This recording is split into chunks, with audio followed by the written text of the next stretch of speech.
জয় নিতাই, জয় গৌর হরি, জয় রাধে রাধে। হিন্দু সনাতন ধর্মাবলম্বিনী প্রতিটি মানুষ আমরা শিবাস পণ্ডিত সম্পর্কে অবগত, কারণ শ্রীকৃষ্ণ চৈতন্য মহাপ্রভুর প্রধান শিষ্য ছিলেন শিবাস পণ্ডিত। মহাপ্রভু শিবাস সঙ্গানকে তার হরিনামের প্রধান ক্ষেত্র হিসাবে বেছে নিয়েছিলেন। এই শিবাস পণ্ডিতের কলঙ্ক লেপন করার জন্য আমরা জানি চাপাল গোপাল রাত্রিতে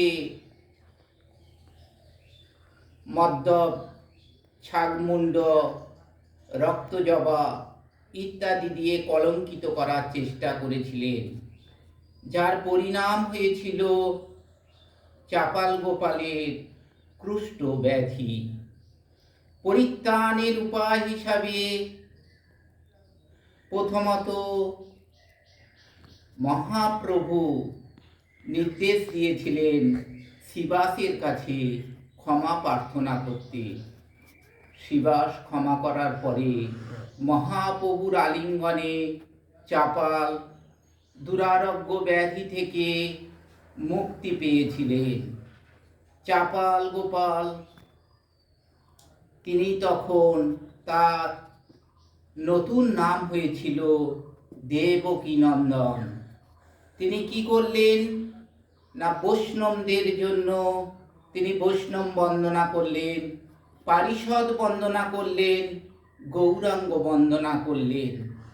আমি আজকে বৈষ্ণব বন্দনা, সেই চাপাল গোপালের বৈষ্ণব বন্দনা কীর্তন আস্বাদন করব।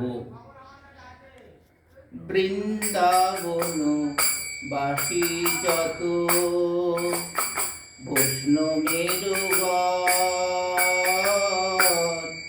প্রথমে বন্দনা করি সবার চরণ।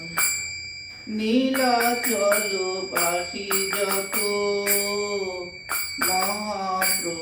মহাপ্রভুগণ ভূমিতে পড়িয়া বন্দে সবার চরণ। হইয়াছে নার হইবে প্রভুর যত দাস, সবার চরণ বন্দে দন্তে করি ঘাস। ব্রহ্মাণ্ড তারিতে শক্তি দরে জনে জনে, এ বেদ পুরাণে গুণগান দেবা শুনে। জয় নিতাই, জয় গৌর।